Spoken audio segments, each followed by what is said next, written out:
So we're going to take a road trip throughout Tennessee together. What? I know I never thought I would go to Tennessee. That was not something that I was at all interested in. But we're going to do it. So let's do it. It will be distracting, I promise. And you are going to join me. Okay? Alright, let's do it. So the first part of our road trip, like many things, starts out very unassumingly. It's just the normal rolling hills and the green trees of the eastern U.S. Not special, but here in Jackson, Tennessee, I found this little antique store. It's a famous little antique store. Look at this. Come walk over here. Look at this alligator with his peace thing. Do you think he really believes in peace? Or is he just gonna eat you? It's lovely, the little willow trees. Look at this pretty stuff. This is all handmade. Oh my goodness, this dress looks so old. This looks like something you'd see on one of the Goodnight Moon videos. Maybe she could wear that hat with it. Her beautiful red hair. Are you a hat person? No, you're more of a plates person. Let's keep walking. Let's keep walking and look through. This is an enormous antique store. We've got candles and all these different beautiful things. Little old books and things. Furniture. So much stuff that it's just like your grandmother's attic up in here. See how big this place is? What was that? Oh yeah. Oh, I totally agree. Well, and some of the older things, like, you just can't find anymore. Look at these bags. Oh my goodness. Look at this. I love this. I love that tapestry. Oh, okay, I'll stop. Look at these beautiful old pictures. And look, that's such a strange vase there. And look at that one. I love some of these old little things people make. But, like, this is wild. I could see a crazy grandma wearing these, can't you? So, oh my goodness. Some things are just, they stir your imagination. Now there's a little cafe here too. So we can look through the menu together at what might be good, right? What might be good to eat. So there's a couple different things. Look at this. Oh my goodness. This whole section seems like it could be, I don't know, not quite a castle, but maybe an old mansion. Except for the beer thing. But look at all that. Alright, so we're on the road again in Jackson, Tennessee, okay? And I found this awesome little courthouse I wanted to take you to, okay? So come on, let's walk, and I'll show you why. It's here in Madison County. So I'm sure you've heard of Davy Crockett, right? He's an old frontiersman, right? But the thing I want you to know about Davy Crockett was he lost an election in Tennessee. And the reason he lost the election was because he was against when the Trail of Tears happened, when Andrew Jackson forced the Native Americans out of their homes and locked them in reservations. Davy Crockett stood against that, and so the people of Tennessee didn't vote for him, and so they kicked him out of office. Now, Davy Crockett's response to that was, well, you all can go to hell, and I will go to Texas. And he said those words on the Madison County Courthouse. There are two other monuments on the Madison County Courthouse steps, one of them being a remembrance of the 3 African Americans lynched here in Madison County, Tennessee, and the other one being the World War I memorial, both of which are incredibly important, and we should take some time to read what they say here.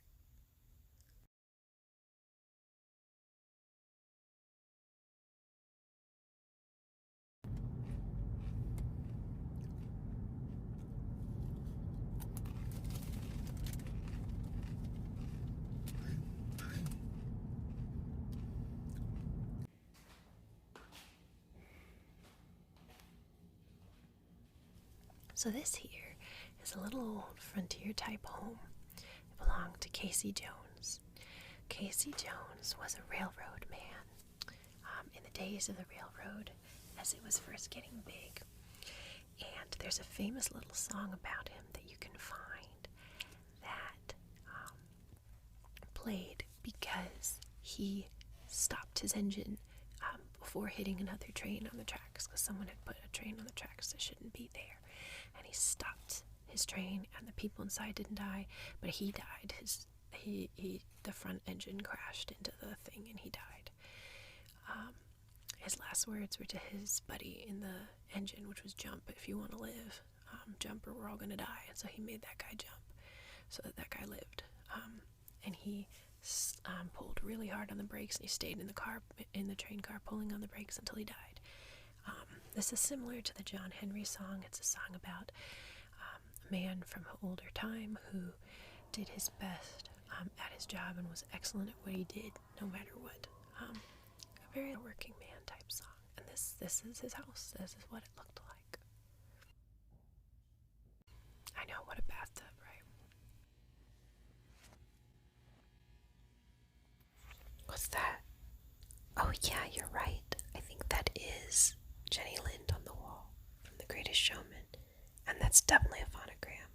Yeah, you're totally right, I think. And this is a train engine from that time. It might even have been his, actually, the one Casey Jones was in, engine number lot 99. So, look at these old things, so that they had to put coal up in there. Yeah, you're exactly right. Yeah, you can go ahead and look in there. Yeah, you're welcome to do that. And then that's where they would keep the stuff that they would burn to keep the train going. Yep. Yeah, you keep looking at that. Is that interesting? You have an eye for these kind of things, don't you? Yeah, that's awesome. Well, you're a talented person, so. Oh, hush. I can say what I want. I'll fight you. Don't you say crap like that about my friend. I will beat you up. Alright, we're driving again. I didn't have to beat you up. Yep. So, I think this is a little... I was trying to find this. There was a magical spring in Jackson, Tennessee that people used to go to find healing from things. They believed it had magical properties. Maybe it just had really good electrolytes in it. Who knows? I don't think this is it, though. Let's get out of the car and let's look together up. I think we went to the wrong place. Come on, let's go up the hill. That area certainly looks magical. It's very Stonehenge-like. I don't know what it is we've found here. Yeah. You're right, I don't see any spring. So this can't possibly be the spot. I don't know if I would drink from it if I did find it. I don't know if that's bad because it was magic, or silly because I'm a doctor and I shouldn't be superstitious, or if it's just fun to try something, to try it, and who knows, why not? I'm hurting all the time. Yeah, let's go back down. It's a pretty area. What would you do if you were me? Would you try it, or would you be like, no, I would never try it, it's dirty water, I could get diseases, I'm a doctor, I know better? Or would you be like, but the magic with the earth, like, what's your jam? Yeah, I respect that. Hey, I get it. Let's get back in the car, let's go. It's pretty, isn't it? Yep. I like the East Coast, I like the Eastern U.S. So remember I talked about Casey Jones Museum? This year I was trying to climb the fence. I want to try to climb the fence here. Let's see if we can get over here. This is, yeah, exactly, you're right. This is where Johnny Cash used to hide out when he was done playing to the crowds in Tennessee, and he needed to, I'm trying to look in the window. Can you look in? Yeah, I can't see anything. I really want to see over the fence. See where it is. But I can't see. This is where Johnny Cash used to hide out, to hide from the crowds. Now it's a museum. It's called the Storytellers Museum. This is a beautiful bridge. Oh man, I can't remember the name of it. But we're moving into eastern Tennessee now. Well, not quite. We still haven't gotten back to Nashville. But near the Natchez Parkway. Oh, the Natchez Parkway is beautiful. It's where there used to be some old trails from the travels of different First Nations peoples. Yeah, and this is a beautiful bridge, beautiful lookout between Natchez Parkway and Nashville. I'm sure if you Google it, you'll find it. I think we're going under it now. Let's see if we can get up over on top of it. There we go. Now we're on top. Look at that little valley. It's so beautiful. Yep, Brian and Cinnamon and Mango are with us. Brian doesn't want you to look at him. Don't look at him. Alright. Look at this beautiful area. Isn't it lovely? Oh my goodness. Oh my goodness. Yeah, you're right. You're totally right. I mean, I remember I thought Puerto Rico was much prettier than anything on the mainland. But I was also partial to Rhode Island. I thought Rhode Island was pretty. Alright, let's get out here. This is the Belle Mead Manor. It was a big plantation. They do a lot of tours here. There's winery tours. There's tours so you can understand what it was like being a slave in this time and understand the plight of the oppressed here on this plantation. I want to take you to that. Let's go up there and turn around. We won't go through the plantation today because we're on a little bit of a schedule. But I want to show you this particular little area. So this place was they used to raise racing horses here. Big racing horses. It was a big business throughout the South. Or this guy would raise horses all throughout the South. And back when they were, I think the first U.S. stallion to win a European race came from here. And that's the mansion. You can just see it through the woods. Can you see it? Yeah. Yeah, we're kind of sneaking in. But that's not what I want to show you. We should come back sometime and do a wine tour here, maybe. So, and then there's add-ons, there's other buildings. So we went up, we looked around. I'd like to come back, and I want to take you to this particular little spot. We're gonna stop in this little cabin, okay? What must have been like to live down here and look up there? You know, basically just down the road from you was wealth and power. This is, basically all you ever got to see of it. I wonder what that must have been like.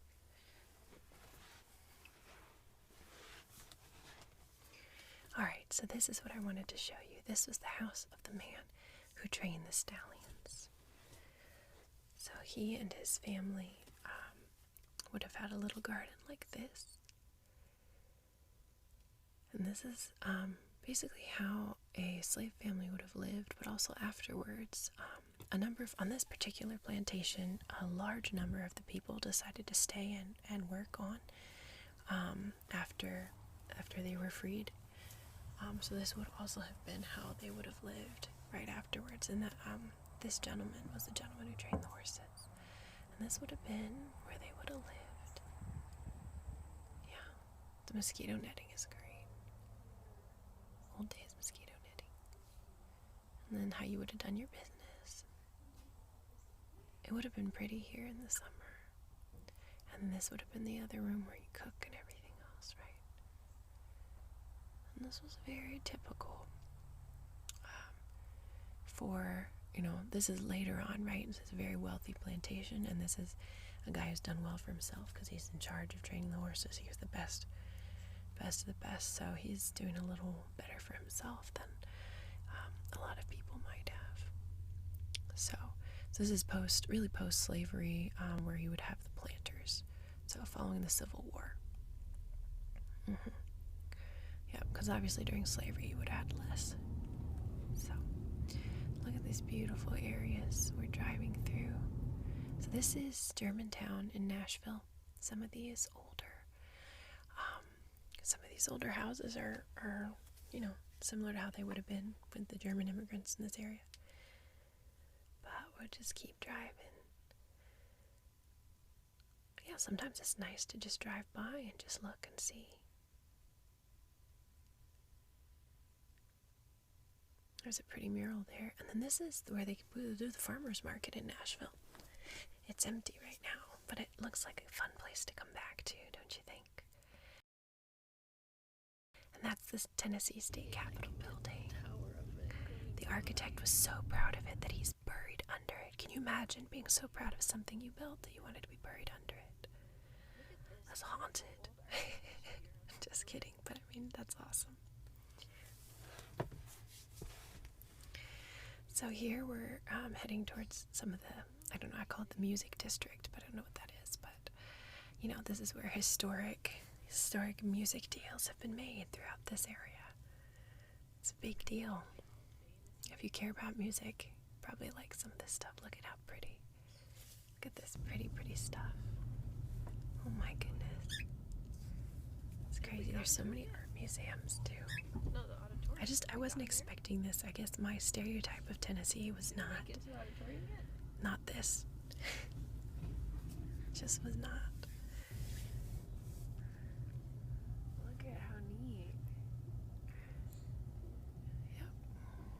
Oh, and you can hear music and stuff.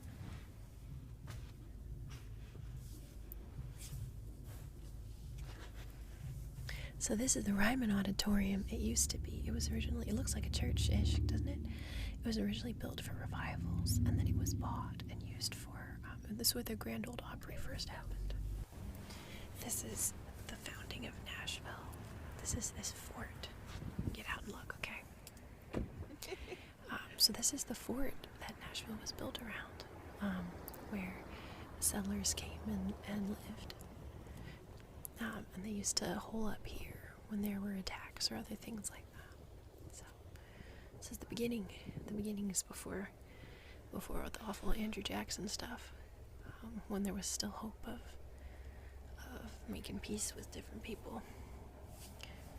So I like hopeful beginnings. It's sad they end in tragedy, but I like to look back at the hopeful beginnings, and look at that contrasting. This hopeful beginning is contrasted with across this water, like these big stadiums and things. The past and the future and the present all blend together, with all the evils and the goods and the heroes and the villains of time are all here, and all everywhere you go. You got modern art, you got old art. We're all part of a tapestry, all of us together. I'm sorry, am I being too philosophical? I'll shut up and let you enjoy your road trip. You can turn it, probably. Hey, that's fair. We're stopped at a red light. I can wax poetic if I want, right? It's just a beautiful area. Alright, so I want to close off here. We'll stop here, and then we'll magically transport back home. It's fun to go by car. This is where the Grand Ole Opry is now. That's where they do tons of like country music things and like big musical stars. Now that our road trip is over, I think we should sit down and we should have a talk about the real techniques, okay, that we can use to help you out, okay? Sometimes it's fun to just be distracted. Just distracted and go on a little trip as a celebration of you. A celebration of, hey, it's 1,000 subscribers. We'll do more choose your trigger videos later. For now, let's sit down, let's watch the fish.